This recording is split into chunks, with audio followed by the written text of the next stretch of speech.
This is NEAF Talks. Northeast Astronomy Forum presents an interview with Charlie Duke, the 10th and youngest man to ever walk on the moon. Charlie will be interviewed by NEAF Talks host, Andy Pineiros. Over to you, Andy. It's always a pleasure to talk with the 10th and still the youngest man to walk on the surface of the moon. General Charlie Duke, thanks for joining us today on NEAF, the virtual experience. Charlie, it's great having you with us today. Great to be with you, Andy. Thank you very much for the opportunity to interview with you. Wow, Capcom for Apollo 11. That must have been quite an experience. I understand that Neil Armstrong asked you to be capsule communications for the lunar landing. I mean, that must have been quite an honor. Well, it was, certainly. I had been on support crew for the previous flight, Apollo 10. When we took the lunar module, they took the lunar module to the moon, but it was not capable of landing. So it would have been a simulated, it was power up, start the descent, and then abort and come back into orbit. And so as a result of that, I was Capcom for that portion of the flight, the activation, power up, and simulated descent and abort. So based on that, that whole team was going to go to Apollo 11 under Gene Kranz, but the Capcom was supposed to be the support crew for Apollo 11. Well, I wasn't that, but Neil asked me, said, "Hey, you've done it. Why don't you just all come over at the same time and do Apollo 11?" So that's what happened. That's the way it happened. And I was very honored, of course, to have done that. But with the guy in the office of the most experience, it made sense.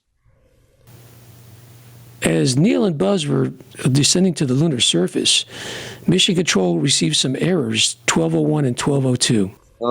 They were computer alarms, 1201, 1202, and they were just similar in effect and also in outcome. What those alarms meant was that the computer was overloaded. And in Apollo, the computer had a set compute cycle, let's say 90 milliseconds or something like that. And it queued up all the jobs: fly the spacecraft, guide the spacecraft, control the spacecraft. Kept going on down, read the landing radar, do this, do that. And when it got to the end of its compute cycle, if it didn't get through all of its jobs in the queue, it said, "I'm overloaded." And so it would flip back to the top and start over again.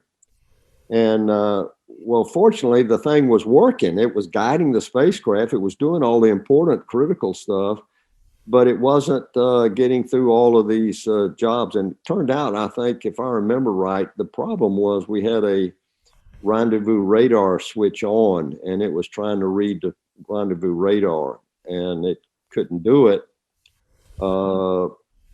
And in that program, I guess. Anyway, it was overloaded.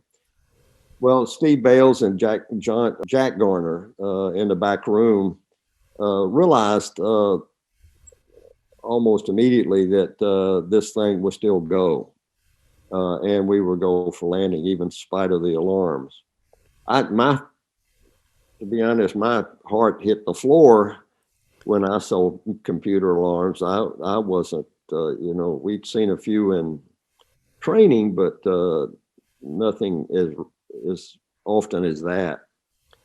So anyway, they had a chart of what to do with these alarms, and it took them a while to break out the chart, but almost instantly it was we're going that alarm flight. So I heard him say that to flight, and then I just hollered up to the crew, "We're go on those alarms." So and we continued on down. Then we had a trajectory problem, which resulted in a fuel problem. And so the final drama in that landing was the minimum fuel. call that I gave. And it was, I said, Eagle 30 seconds, which was 30 seconds to land, or we'd be calling an abort. Well, fortunately, they landed with 17 seconds fuel remaining and successful landing. And the tension in mission control was through the roof. And it just sort of, when I heard Buzz say contact, engine stop, it was just a great sigh of relief, everybody in the mission control. We were all holding our breath. And if you're 3,000 feet off the moon and we say abort, you better abort because you got 3,000 foot to go. But when we say abort in mission control, it still meant we had 4% fuel remaining. And that was to be used to get a positive rate of climb and start climbing away from the moon. And then the vehicle would abort stage and the ascent engine would ignite. But 20 feet off the ground, that doesn't make sense to abort, but that was the rule. So we might have called abort for mission control, and I'm convinced Neil Armstrong would have ignored it and landed. He only had 20, 30 feet to go.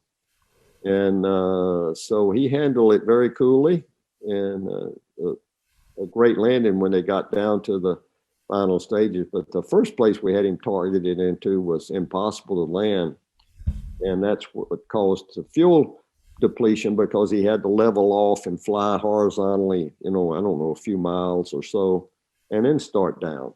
And so all of that resulted in a minimum fuel. But we made it, and it was a great shout of victory in mission control.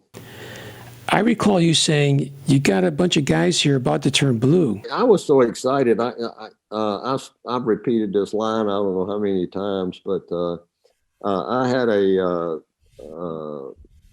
was so excited at the touchdown that when Neil came back, and he changed the call sign actually, which he told me about, and he said, Houston Tranquility Base here, the Eagle has landed.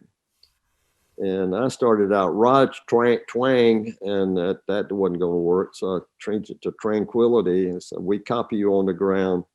You got a bunch of guys about to turn blue. We're breathing again. And it was literally true in my case. And I think most of mission control were holding their breath. Yeah, I thought the possibility was real high. And the vehicle was really good, and the crew was well trained.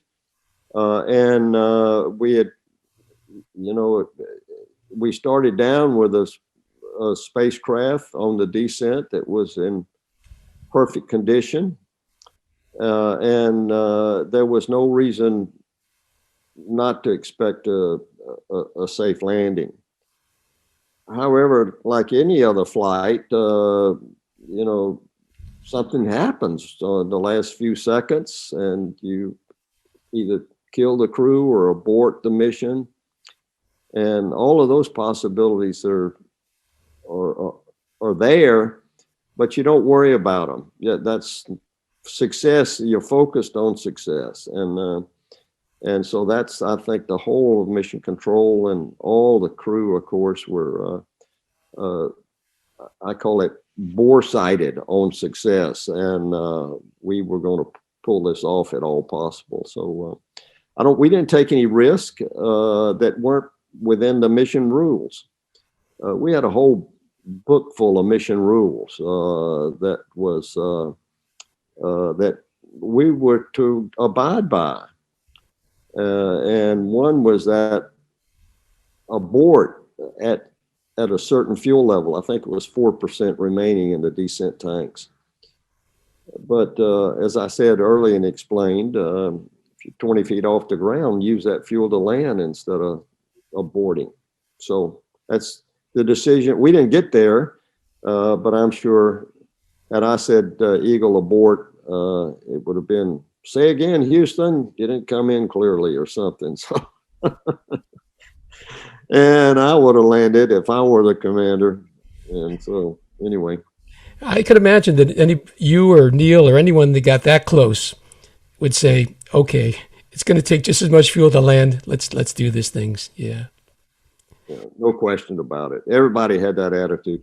John and I were the same way when we got to Apollo 16.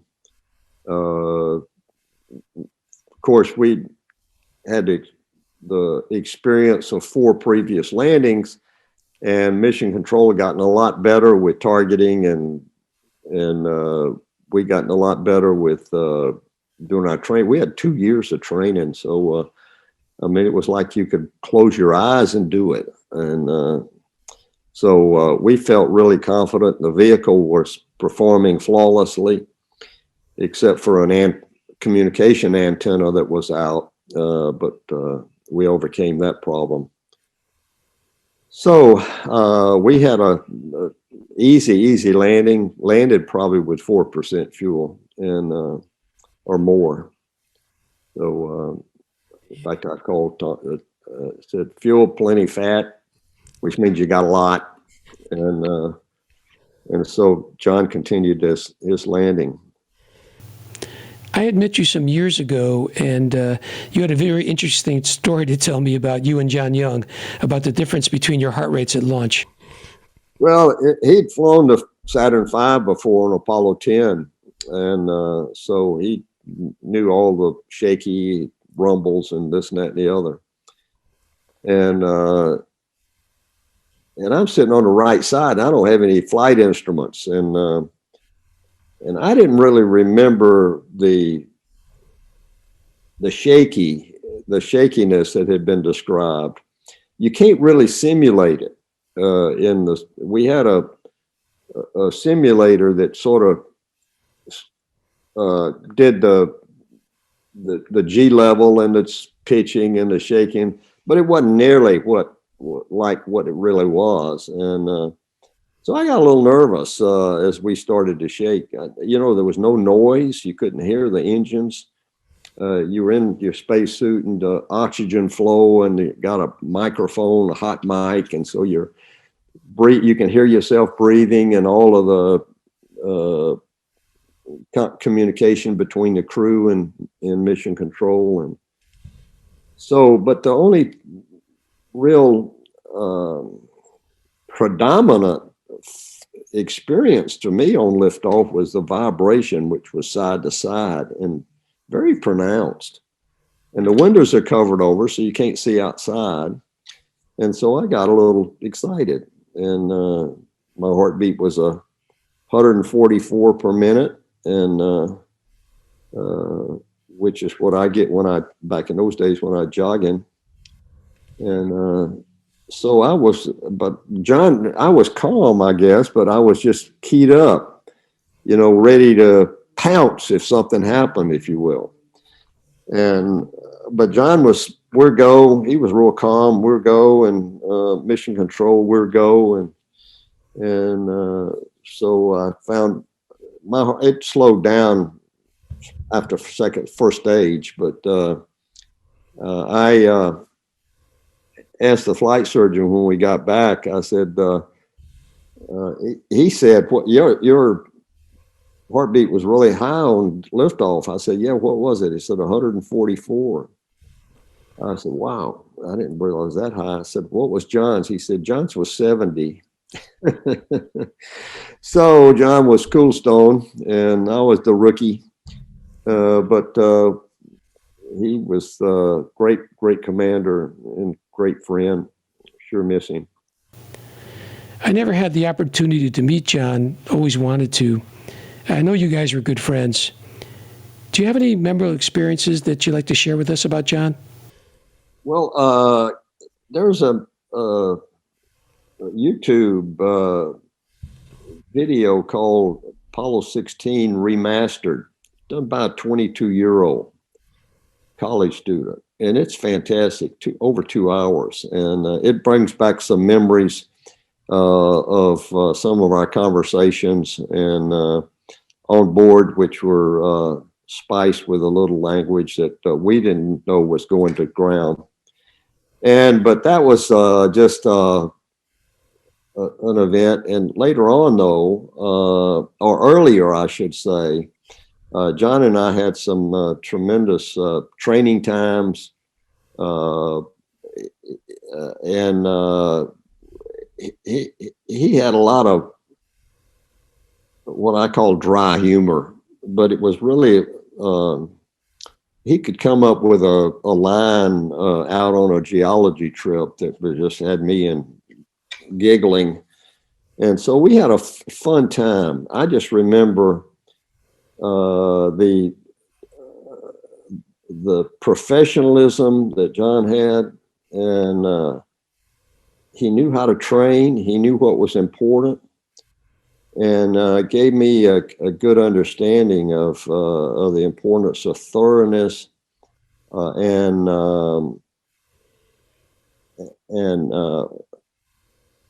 attention to detail, focused attention, and that really helped me in our training. And along with that, though, he was funny.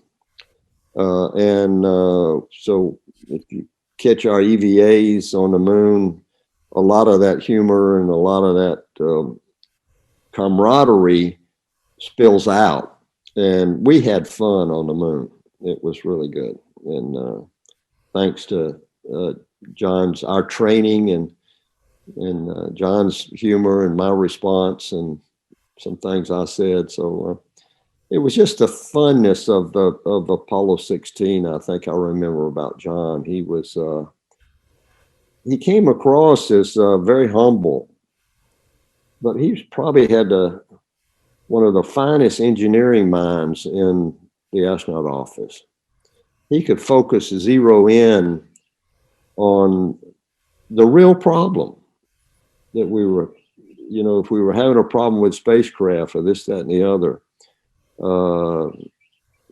He could just wipe away the chaff and come down to what was the real problem. And I really respected him, not only as an astronaut, an engineer, but almost a real friend, almost like a relative, like we were brothers. Yeah, what a great quality to be a great engineer and have a great sense of humor. And John certainly did have one. I recall that he snuck a deli sandwich on a Gemini flight once and got in quite a bit of trouble for it. We didn't sneak anything on board, but we had, bigger spacecraft. So we had our pilot preference kits that had items that were approved for us to take along with us. Stuff for our wives and family and friends, and so John had one and I had one, and TK Mattingly. So we were a good crew. We trained at backup. I really trained with Jack Schweikert. We were backup on Apollo 13, and Jack Schweikert was really our command module pilot. But when I caught the measles on Apollo 13 before the flight and exposed everybody to the measles, NASA made a decision to change out 1 for 1, and which worked out really well. And then Mattingly came back on our crew and supposed to after Apollo 13, and we trained together for 2 years. And since they stretched out to, and TK was really or Ken, we called him back then, was really a perfectionist. And we were in good hands with him in charge of the command module. Mattingly was bumped from Apollo 13 to Apollo 16. Is that correct? What I was saying, what I'm trying to say anyway, as a result of me getting the measles and exposing everybody on both crews, backup and prime crew, to the measles, they checked everybody, and everybody had the measles except for Mattingly. And so he has a possibility of, in that exposure, getting sick. And the incubation was, it'd be at the moon. When he's at the moon, he could come down with the measles. And adult measles is not always the easiest disease. I mean, I was really sick with it. And so they made that decision. And as I recall, Jim Lovell said, Dick Slayton said, you guys got a week to go. And if you're not ready, we'll cancel. But they were, I mean, that it just shows the consistency and the commonality of training, where some guy could come in on a complicated flight like that and fit right in to the crew and be cohesive. But that showed just that we had the training, the same training they were getting, and so it was a tremendous, not a problem, but it was a tremendous decision. It worked out, and both Mattingly after the accident in mission control and in the simulator, and Schweikert, with his knowledge of the command module, really did a fantastic job, both of them. Everyone in mission control, all the astronauts, made all these missions look seamless. And of course, there were many simulations in the training you were talking about. Do you think that this training and these simulations that you did to prepare yourself made these missions look seamless? Yeah, I think so. It was a thorough training, and right now on the space station, you see the astronauts going out and floating out and doing all of this procedure, changing solar panels and pieces of equipment and all of that stuff. And you look at that and they say, man, that looks easy, but nobody sees the 500 hours in the water tank that you went through in that spacesuit learning how to do that. And the same thing in Apollo. Just in the simulator, John and I in the command module simulator and in the lunar module simulator, we had over 2,000 hours of simulator time.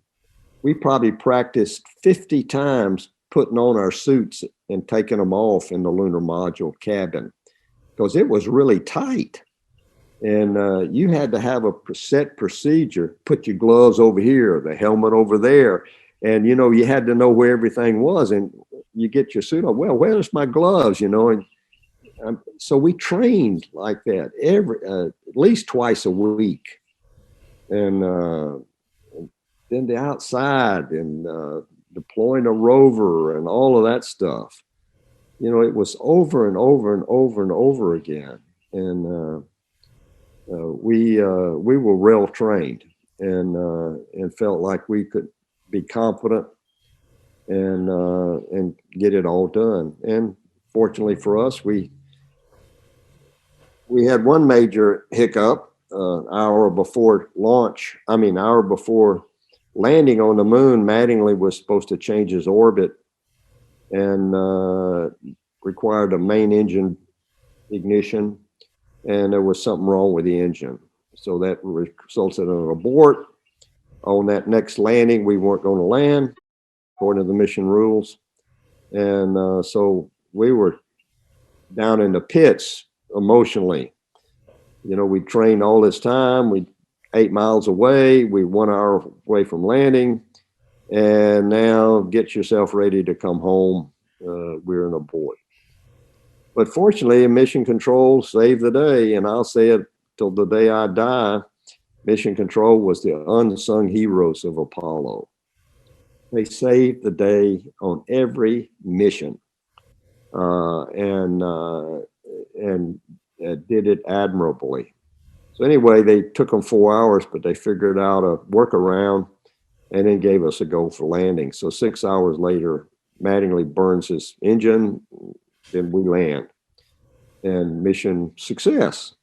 But without them, and the courage to make a decision was on the part of Kraft and the others that were there, and the flight directors, so Jerry Griffin was our landing flight director. So anyway, it all worked out, and NASA made some really bold decisions and right decisions during Apollo. I'd like to talk about Chris Kraft, basically the founder of Mission Control. Do you have any experiences with Chris that you'd like to share with us? Oh yeah, he was a good friend, and he became after Apollo, and we were friends, but really good friends, and I respected him. He was the grandfather of Mission Control. Let me say, the father of Mission Control. He trained all of these flight directors up, and then he went on to management, got out of the actual flight control. But in every flight, on every back row of Mission Controls, and he never interfered. He never jumped up and said, "Hey, wait a minute." He had trained these guys, and I know when I was in Mission Control, stood around as we were making some of these decisions that were not instant decisions, and he always had an input. And I look back later on the Mission Control activity during this potential abort we had in lunar orbit. And there's Kraft listening, and I can see him. He had a habit of scratching the palm of his hand, and he said, "Well, have at it." And you guys made the decision, and so I'm eternally grateful for that opportunity to land on the moon, thanks to those decisions made in Mission Control, and the way he had trained not only the flight directors, but the flight controllers. They built a tremendous team. And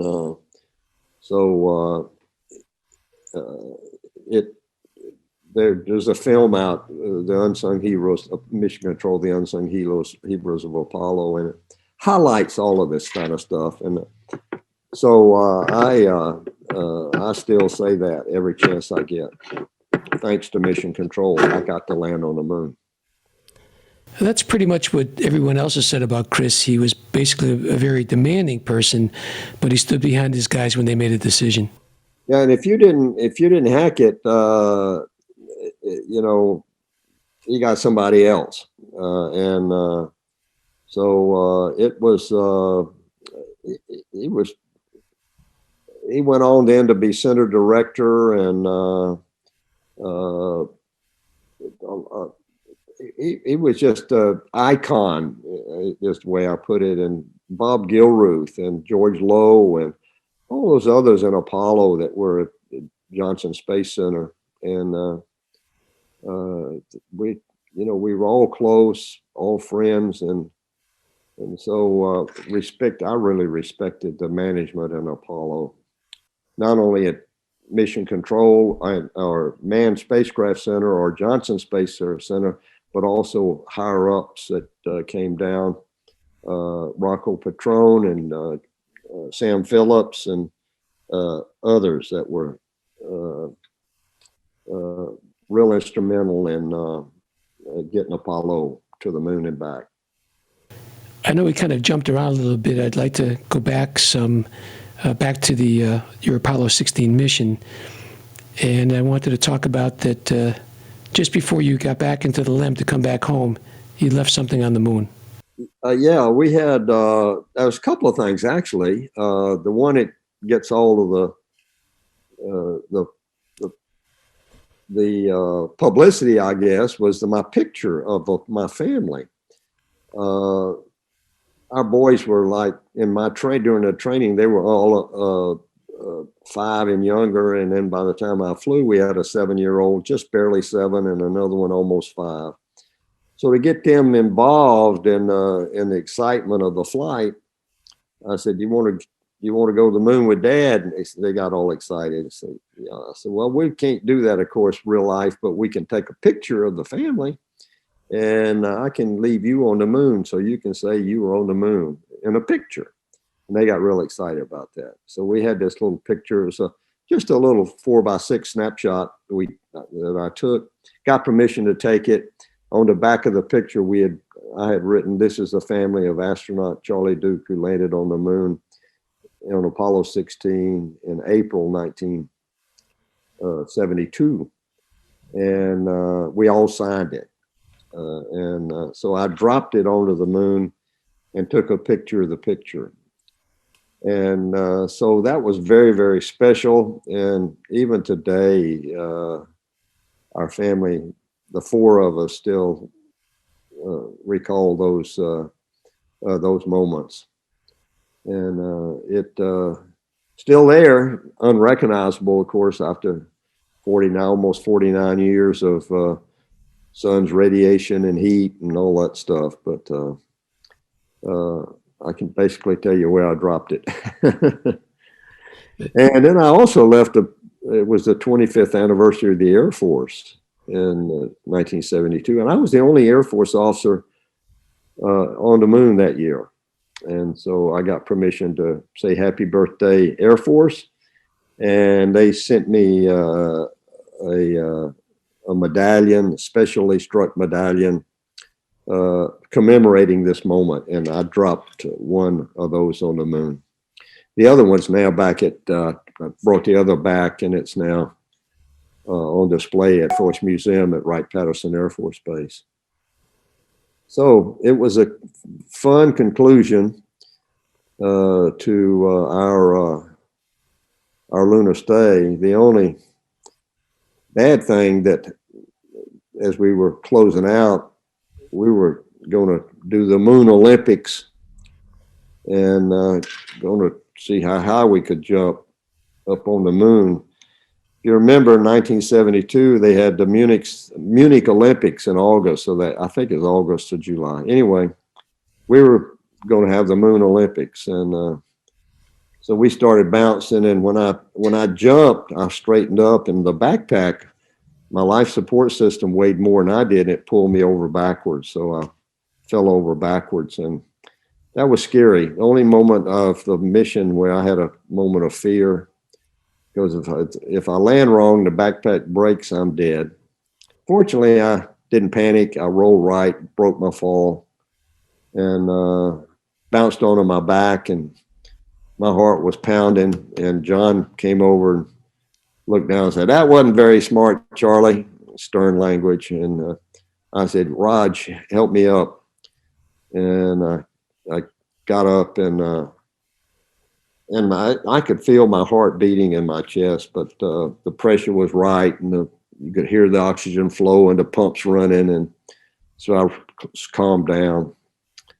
And so that all happened in about I don't know, maybe 15 or 20 minutes. You know, the picture and the medal and the falling.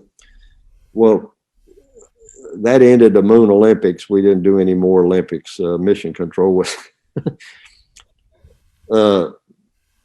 decidedly upset, and rightly, I should say, upset, and because it was really a stupid thing to do. John Young had great balance. I mean, he did it. I mean, he jumped as high as I did, or higher, and came right back down, but not me. Charlie, thanks for joining us on NEAF, the virtual experience. And thanks for sharing your experiences with what I think is one of the greatest achievements of mankind, sending a man to the moon and bringing him safely back to the Earth. Charlie, it's a real pleasure, an honor to have you with us today. Well, thank you very much, Andy. I've enjoyed it very much, and look forward to speaking with you again sometime in the future. God bless you.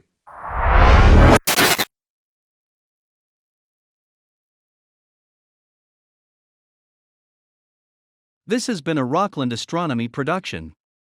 An interview with Charlie Duke was hosted by Andy Paneros and engineered by Tony Achilles. Produced by Ed Seaman.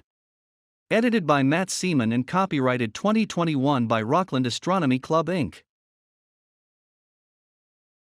NEAF Talks is a division of the Northeast Astronomy Forum. Visit our website for more great talks. www.rocklandastronomy.com. Rockland Astronomy hopes you have enjoyed this program.